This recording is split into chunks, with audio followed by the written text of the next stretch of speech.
Steps in controlling process ആണ്. അതായത് കൺട്രോളിങ്ങിൻ്റെ different ആയിട്ടുള്ള സ്റ്റെപ്സ് നാം ഓരോ ചാപ്റ്റേഴ്സ് പറഞ്ഞപ്പോഴും പ്ലാനിങ് പറഞ്ഞപ്പോഴും അതുപോലെ ഓർഗനൈസിങ്ങിലും സ്റ്റാഫിങ്ങിലും ഡയറക്റ്റിങ്ങിലും ഒക്കെ നാം അതിൻ്റെതായ സ്റ്റെപ്സ് പറഞ്ഞിരുന്നു. അതുപോലെ തന്നെ കൺട്രോളിങ്ങിനും അതിൻ്റെതായ സ്റ്റെപ്പുകളുണ്ട്. കൺട്രോളിംഗ് ഫംഗ്ഷനിലെ ഒന്നാമത്തെ സ്റ്റെപ്പാണ് സെറ്റിംഗ് പെർഫോമൻസ് സ്റ്റാൻഡേർഡ്. അതായത് നാം കൺട്രോളിംഗ് പറഞ്ഞപ്പോൾ തന്നെ പറഞ്ഞതാണ്, കൺട്രോളിംഗ് പ്രോസസ്സിൽ നാം ആദ്യം ചെയ്യേണ്ടത് നമുക്ക് എത്രത്തോളം പെർഫോമൻസ് ആണ് വേണ്ടത് എന്നുള്ളതിനെ കുറിച്ചൊരു സ്റ്റാൻഡേർഡ് നാം ഡിസൈഡ് ചെയ്യണമെന്നുള്ളത് അല്ലേ. അതായത് നമുക്ക് അളന്ന് തിട്ടപ്പെടുത്താൻ പറ്റുന്ന ഒരു സ്റ്റാൻഡേർഡ് നാം തീരുമാനിക്കുക. ആ സ്റ്റാൻഡേർഡ് അത് ക്വാണ്ടിറ്റേറ്റീവ് ആകാം അല്ലെങ്കിൽ ക്വാളിറ്റേറ്റീവ് ആകാം. നമുക്ക് മെഷറബിൾ ആയിരിക്കണം. ക്വാളിറ്റേറ്റീവ് ആയിട്ടുള്ള കാര്യങ്ങൾ നമുക്ക് മെഷർ ചെയ്യാൻ പറ്റും. നമുക്ക് റാങ്കിങ്ങിലൂടെ മറ്റുമൊക്കെ നമുക്ക് മെഷർ ചെയ്യാൻ പറ്റും. അതായത് നമുക്ക് സ്റ്റാൻഡേർഡ് തീരുമാനിക്കുക എന്നുള്ളതാണ് കൺട്രോളിങ്ങിലെ ആദ്യത്തെ സ്റ്റെപ്പ് എന്ന് പറയുന്നത്. അതായത് നമുക്കൊരു സ്ഥാപനത്തെ എടുത്ത് പരിശോധിക്കാം. അല്ലെങ്കിൽ ആ സ്ഥാപനത്തിൽ അവരുടെ പ്രൊഡക്ഷനിൽ 1000 യൂണിറ്റ് പ്രൊഡക്ഷൻ നടത്തണമെന്ന് തീരുമാനിക്കുന്നു. അപ്പോൾ അതാണ് അവരുടെ സെറ്റിംഗ് പെർഫോമൻസ് സ്റ്റാൻഡേർഡ്. അതായത് അവർ പെർഫോം ചെയ്യേണ്ട സ്റ്റാൻഡേർഡ് എന്ന് പറയുന്നത് ഈ 1000 യൂണിറ്റ്സ് ആണ്. അത് ഏതൊരു പ്രോഡക്റ്റ് ആണ്, അവരുടെ പ്രോഡക്റ്റ് 1000 യൂണിറ്റ് പ്രൊഡ്യൂസ് ചെയ്യുക എന്നുള്ളതാണ് അവരുടെ സ്റ്റാൻഡേർഡ് ആയിട്ട് നമുക്ക് പറയാൻ കഴിയാം. ഇനി നമുക്കടുത്ത് രണ്ടാമത്തെ സ്റ്റെപ്പ് എന്താണെന്ന് നോക്കാം. കൺട്രോളിംഗ് പ്രോസസ്സിലെ രണ്ടാമത്തെ സ്റ്റെപ്പാണ് മെഷർമെന്റ് ഓഫ് ആക്ച്വൽ പെർഫോമൻസ്. അതായത് നാം തൊട്ട് മുന്നേ പറഞ്ഞതുപോലെ നാം വളരെ കൃത്യമായിട്ട് സ്റ്റാൻഡേർഡ് ഡിസൈഡ് ചെയ്തിട്ടുണ്ട് അല്ലേ. ആ സ്റ്റാൻഡേർഡ് ഡിസൈഡ് ചെയ്ത് കഴിഞ്ഞാൽ ഇനി നാം ചെയ്യേണ്ടത് നമ്മുടെ ആക്ച്വൽ പെർഫോമൻസ് മെഷർ ചെയ്യുക എന്നുള്ളതാണ്.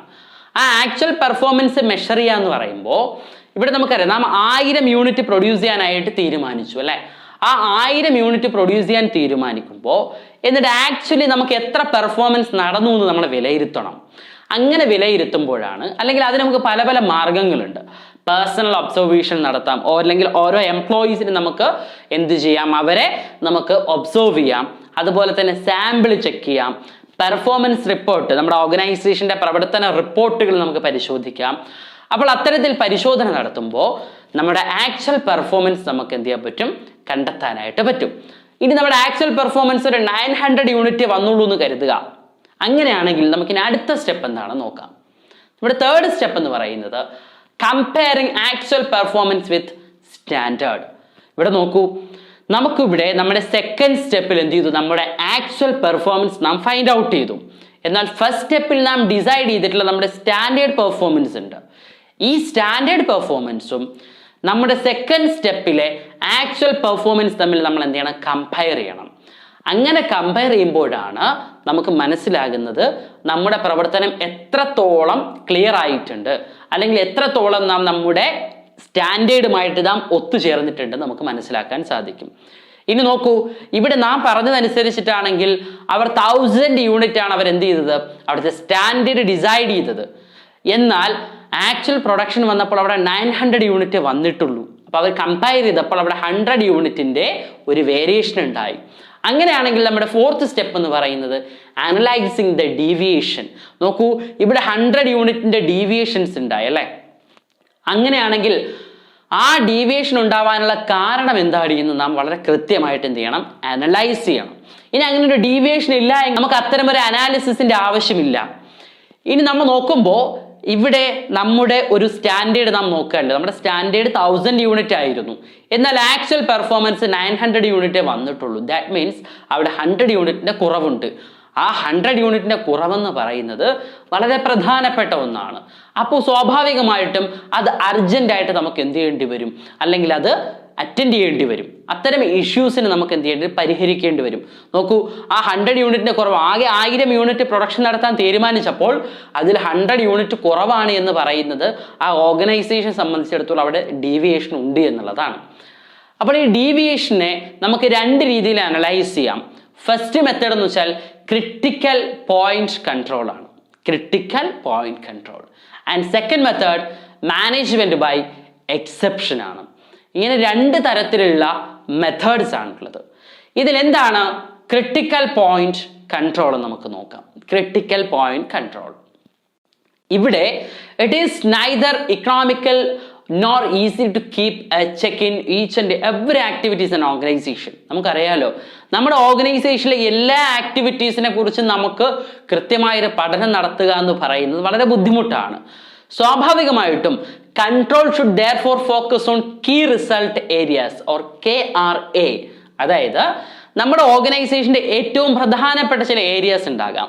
ആ ഏരിയാസിനാണ് നാം കീ റിസൾട്ട് ഏരിയാസ് എന്ന് പറയുന്നത്. അങ്ങനെയാണെങ്കിൽ നമുക്ക് ഇത്തരത്തിൽ നമുക്ക് ഡീവിയേഷൻസ് ഉണ്ടാകുമ്പോൾ നാം KRA അല്ലെങ്കിൽ കീ റിസൾട്ട് ഏരിയാസിൽ കൂടുതൽ കോൺസെൻട്രേറ്റ് ചെയ്യുക. എന്നിട്ട് എന്തുകൊണ്ടാണ് അവിടെ ഡീവിയേഷൻ ഉണ്ടായത് നമുക്ക് KRA അനലൈസ് ചെയ്യുമ്പോൾ നമുക്ക് മനസ്സിലാക്കാൻ സാധിക്കുന്നതാണ്. ഇനി രണ്ടാമതൊരു മെത്തേഡാണ് മാനേജ്മെന്റ് ബൈ എക്സെപ്ഷൻ. അതായത് മാനേജ്മെന്റിന്റെ കൺട്രോളിങ്ങുമായി ബന്ധപ്പെട്ട വളരെ പ്രധാനപ്പെട്ട ഒരു പ്രിൻസിപ്പിളാണ് actually principles of management by exception. ഈ പ്രിൻസിപ്പിൾ പറയുന്നത് ഇത്രേ ഉള്ളൂ: only significant deviation which go beyond the permissible limit should be brought to the notice of the management. അതായത് ഇവിടെ നാം പ്രശ്നം നോക്കുമ്പോൾ ആ ഇഷ്യൂ നമ്മൾ പരിശോധിക്കുക. ആ ഇഷ്യൂസ് നമുക്ക് അവിടെ തന്നെ പരിഹരിക്കാൻ പറ്റുമെങ്കിൽ, അല്ലെങ്കിൽ ലോവർ ലെവൽ ആണെങ്കിൽ ലോവർ ലെവൽ, അല്ലെങ്കിൽ മിഡിൽ ലെവൽ ആണെങ്കിൽ മിഡിൽ ലെവൽ, അവിടെ തന്നെ നമുക്ക് പരിഹരിക്കാൻ പറ്റുമെങ്കിൽ അത് അവിടെ തന്നെ സോൾവ് ചെയ്യുക. ഇനി അങ്ങനെയല്ല, അത് സോൾവ് ചെയ്യാൻ പറ്റാത്തൊരു കണ്ടീഷൻ വന്നാൽ മാത്രം, അല്ലെങ്കിൽ നമുക്ക് കൺട്രോൾ ചെയ്യാൻ പറ്റാത്തൊരു കാര്യമാണെങ്കിൽ മാത്രം മാനേജ്മെന്റിലേക്ക് നോട്ടീസ് ചെയ്യുക. അപ്പോൾ നമുക്ക് ചെയ്യാൻ പറ്റുന്ന കാര്യങ്ങൾ പരമാവധി നമുക്ക് ആ ലെവൽസിൽ തന്നെ, ടോപ്പ് ലെവലോ ഒഴികെ, അതായത് മിഡിൽ ലെവലോ ലോവർ ലെവലോ തന്നെ പരിഹരിക്കുക. ഇന്നത് അവിടെ പരിഹരിക്കപ്പെടുന്നില്ല എങ്കിൽ മാത്രം മാനേജ്മെന്റിനെ പുട്ട് ഫോർവേഡ് ചെയ്യുക എന്ന് പറയുന്ന ഒരു പ്രിൻസിപ്പിളാണ് principles of management by exception. കൺട്രോളിങ്ങിലെ വളരെ പ്രധാനപ്പെട്ട ഒരു പ്രിൻസിപ്പിളാണ്. അപ്പോൾ ഇതുവരെ നാം കൺട്രോളിങ്ങുമായി ബന്ധപ്പെട്ട് 4 സ്റ്റെപ്പുകളാണ് പറഞ്ഞത്. ഇനി നമുക്ക് ഡീവിയേഷൻസ് ഉണ്ട് എന്ന് കണ്ടെത്തിയാൽ സ്വാഭാവികമായിട്ട് നമുക്ക് ടേക്കിംഗ് കറക്റ്റീവ് ആക്ഷൻസ്, നമുക്ക് എന്ത് ചെയ്യണം? തിരുത്തൽ നടപടികൾ സ്വീകരിക്കണം. നോക്കൂ, ഇവിടെ നമ്മുടെ എക്സാമ്പിൾ പ്രകാരം 100 യൂണിറ്റ്സിന്റെ കുറവുണ്ട്. ആ കുറവ് പരിഹരിക്കുന്നതിനായിട്ടാണ്, അല്ലെങ്കിൽ അത് പരിഹരിക്കേണ്ട മാർഗങ്ങൾ, അതിന്റെ കുറവുകളൊക്കെ, അതിന്റെ കാരണങ്ങളൊക്കെ നാം അനലൈസ് ചെയ്തു 4ാമത്തെ സ്റ്റെപ്പിലൂടെ.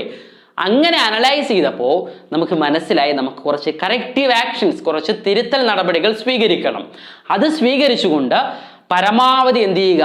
നമ്മുടെ സ്റ്റാൻഡേർഡിനനുസരിച്ച് നമ്മുടെ ആക്ച്വൽ പെർഫോമൻസ് എത്തിക്കുക എന്ന് തുടങ്ങി ഇത്രയുമായിട്ട് 5 പ്രധാനപ്പെട്ട സ്റ്റെപ്സ് ആണ് കൺട്രോളിങ്ങിലുള്ളത്.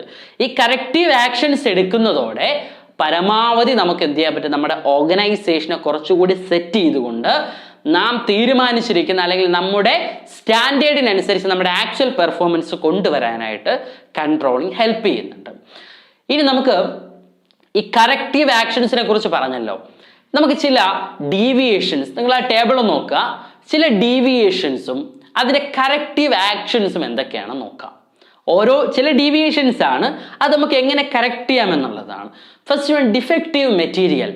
അതായത് നമ്മുടെ മെറ്റീരിയലിന് കംപ്ലൈന്റ് ഉണ്ടെങ്കിൽ നമ്മൾ എന്ത് ചെയ്താൽ മതി? ആ മെറ്റീരിയലിന്റെ ക്വാളിറ്റി മാറ്റിയാൽ മതിയാകും. യൂസ് ചെയ്തുകൊണ്ടിരിക്കുന്ന മെറ്റീരിയൽ ഏതാണോ ആ മെറ്റീരിയലിന്റെ ക്വാളിറ്റി മാറ്റുക എന്ന് വെച്ച് കഴിഞ്ഞാൽ കുറച്ചുകൂടി ക്വാളിറ്റിയുള്ള മെറ്റീരിയൽസ് കൊണ്ടുവരിക എന്നുള്ളതാണ്. And second one, defective machinery. ഇനി നമ്മുടെ മെഷീനറിയിലാണ് ഇഷ്യൂസ് ഉള്ളതെങ്കിൽ, മെഷീനറിയിലാണ് പ്രോബ്ലം ഉള്ളതെങ്കിൽ നാം എന്ത് ചെയ്യുക? ഒന്നുകിൽ ആ എക്സിസ്റ്റിംഗ് മെഷീനറിയെ നാം റിപ്പയർ ചെയ്യുക. ഇനി നമുക്ക് അത്തരത്തിൽ റിപ്പയർ ചെയ്യാൻ സാധിക്കുന്നില്ല എങ്കിൽ അതിനെന്ത് ചെയ്യുക? റീപ്ലേസ് ചെയ്യുക എന്നുള്ളതാണ് മെഷീനറി ഡിഫക്റ്റീവ് ആയാൽ നമുക്ക് ചെയ്യാൻ പറ്റുന്ന corrective measure. And third one, obsolete machinery ആണ്. അതായത് നമ്മുടെ മെഷീനറി കുറെ ഒബ്സലറ്റ് ആയിപ്പോയി എന്ന് വെച്ചാൽ, ഒബ്സലറ്റ് ആവുമെന്ന് വെച്ചാൽ നമ്മുടെ ഫാഷനൊക്കെ കഴിഞ്ഞു പോയി, അല്ലെങ്കിൽ അതിന്റെ ട്രെൻഡ് കഴിഞ്ഞു പോയി. അങ്ങനെയാണെങ്കിൽ നമുക്കിനി ചെയ്യാൻ പറ്റുന്ന ഒരു മാർഗം എന്ന് പറയുന്നത് ആ മെഷീനറിയെ നാം അപ്ഗ്രേഡ് ചെയ്യുക എന്നുള്ളതാണ്. അതായത് പുതിയ മെഷീനറിയിലേക്ക് നാം അപ്ഗ്രേഡ് ചെയ്യുക. ഇനി 4ാമതൊരു ഡിഫക്റ്റീവായ ഒരു പ്രോസസ്സ് നടക്കുകയാണെന്ന് വിചാരിച്ചോളൂ. നമ്മുടെ പ്രോസസ്സ്, പ്രൊഡക്ഷൻ എന്ന് പറയുന്ന ഡിഫറെന്റ് ആയിട്ടുള്ള പ്രോസസ്സിലൂടെയാണ് കടന്നു വരിക. ഇത്തരത്തിൽ പ്രോസസ്സിന് എന്തെങ്കിലും ഇഷ്യൂസ് ഉണ്ട് എങ്കിൽ, അല്ലെ നമ്മുടെ പ്രോസസ്സിനാണ് പ്രശ്നമെങ്കിൽ, നാം ഇപ്പോൾ ഏത് പ്രോസസ് ആണോ ഫോളോ ചെയ്യുന്നത്, than modifying the existing process. അതായത് നാം തുടർന്നു കൊണ്ടുപോകുന്ന ആ പ്രോസസ് നാം എന്ത് ചെയ്യുക? മോഡിഫൈ ചെയ്യുക. And last, defective physical condition of work. അതായത് നമ്മുടെ ഫാക്ടറിയുടെയൊക്കെ വർക്കിംഗ് കണ്ടീഷൻ ആണ് പ്രശ്നമെങ്കിൽ നമുക്കിനി ഒരേ ഒരു മാർഗം എന്ന് പറയുന്നത് improve the physical condition of the work. നമ്മുടെ വർക്കുമായി ബന്ധപ്പെട്ട ആ ഫിസിക്കൽ കണ്ടീഷൻസ് കറക്റ്റ് ചെയ്യുക എന്നുള്ളതാണ്. അപ്പോൾ ഇത്തരത്തിൽ കറക്റ്റീവ് ആക്ഷൻസ് എടുക്കുന്നതോടെ ഒരു പരിധി വരെ നമുക്ക് എന്ത് ചെയ്യാൻ പറ്റും, കൺട്രോളിങ്ങിനെ നമുക്ക് നമ്മുടേതായ നിലയിൽ നമ്മുടെ പ്ലാനിങ്ങിനനുസരിച്ച് നമുക്ക് ഫിക്സ് ചെയ്യാനായിട്ട് സാധിക്കുന്നതാണ്.